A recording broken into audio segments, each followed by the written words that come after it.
Our next Montessori voice will be Dan Russo.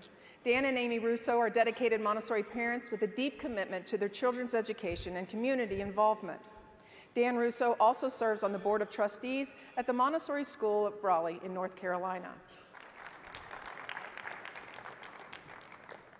This was the last picture that I took before my family's life changed.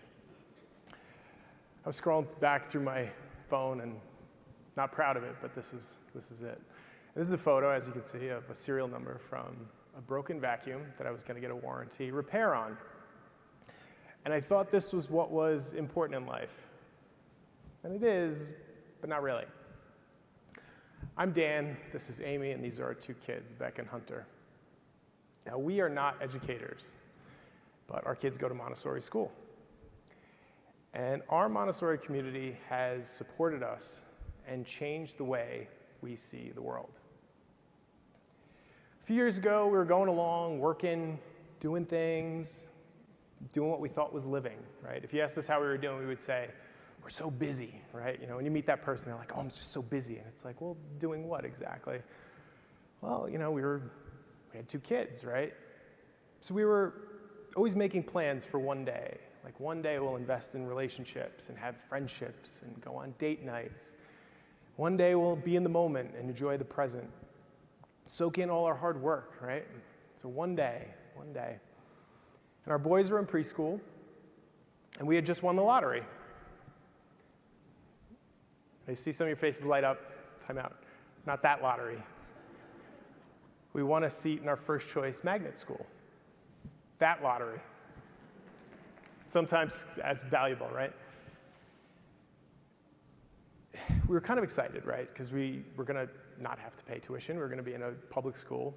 And we thought that with all that sweet tuition money that we'd save, we could enrich our kids' lives in ways that traditional school we thought was lacking. So we could do trips.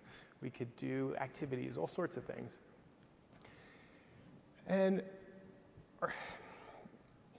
we decided that, to fast forward, our older son was in traditional school. He was doing Mandarin immersion. So ni hao, wo jiao, ba ba. If there's any Mandarin speakers out there, I picked up a couple things. But we enrolled in traditional public school, which is our older son there, and then the little guy who's sweaty and holding his little critter was still in Montessori. And once he was ready for kindergarten, he was going to go to public school as well. And you see, we kind of understood that Montessori seemed like a more holistic education. But really, we were very one-dimensional about schooling. Transactional, really. So we dropped them off. They stay at school for the day. We pick them up at 3 o'clock. We go our separate ways. So we continued working and being busy and deferring life, quite honestly. And we kept deferring lots of things. And one day we'll be truly present in the moment. And one day we'll invest in deep friendships and not worry about vacuum repair warranties.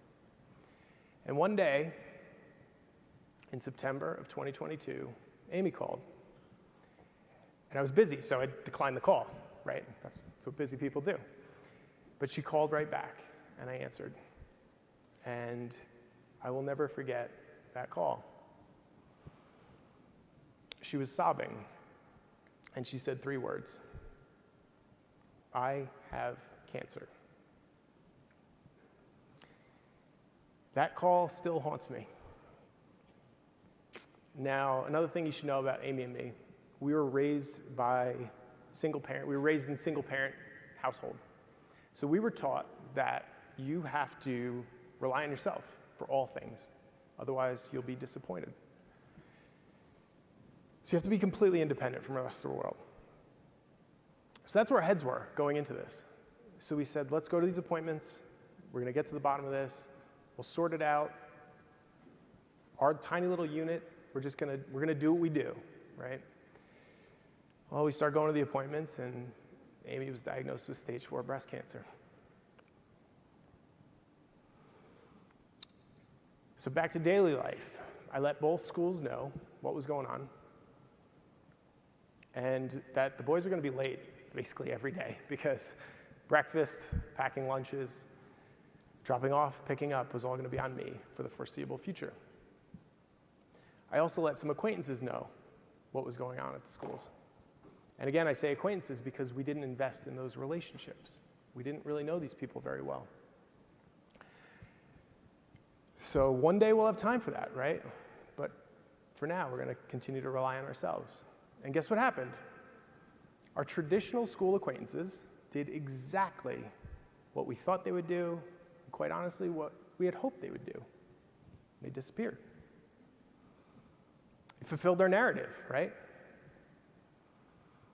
But something strange happened at Montessori, and these acquaintances gathered around us. They offered to drive the boys to and from school. They offered us meals. I would get hugs from parents at drop-off. And I have to tell you, these are, again, people we didn't know very well. I hated it. It was terrible, right? Somebody who's super independent. I was raised to be a lone ranger. Rely on yourself. You're all you got. And now, here these people are, identifying vulnerability in me.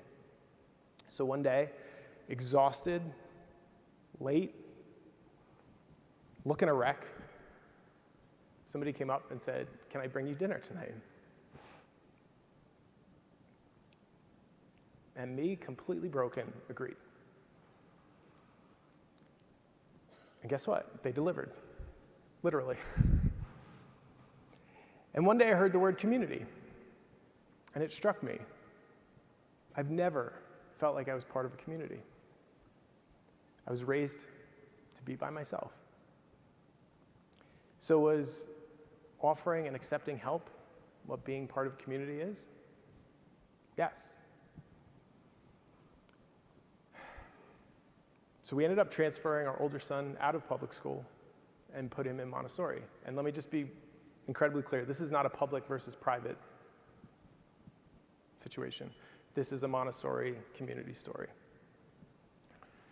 So we transferred him into Montessori, and for two reasons we did that. One, we kind of knew in our hearts that Montessori was a more holistic education. It's going to develop the entire child. And we've seen some incredible humans come out of Montessori schools. And second, for the community. We felt it and we lived it. And we realized that Montessori is not the transactional relationship of educating children, but it's a community for the entire family. And at this point in the story, I will tell you that Amy went through countless chemotherapy treatments, multiple surgeries, and daily radiation for weeks during the acute treatment phase. And this photo was taken on the last day of the last chemotherapy treatment she had. So it was very exciting, as you can see. That was our countdown. And I'm happy to report that Amy's doing exceptionally well today.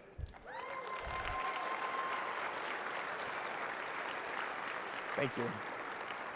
She was going to be here today, but scheduling and at the last minute, it just didn't work out for us. But thank you for that. That's very kind, and I'll pass that along.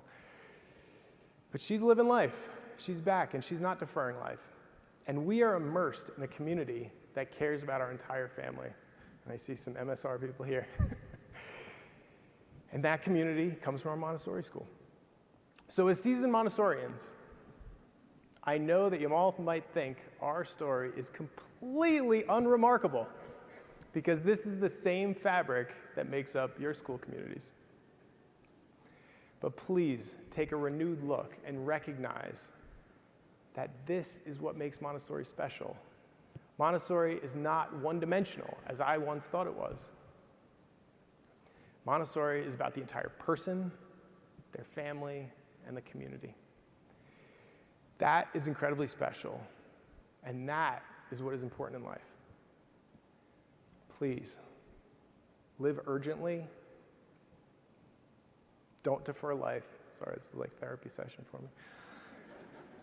It's therapeutic if I'm crying, right? Please live urgently, don't defer life, and take care of the people around you. Thank you so much for letting us share our story. Be well.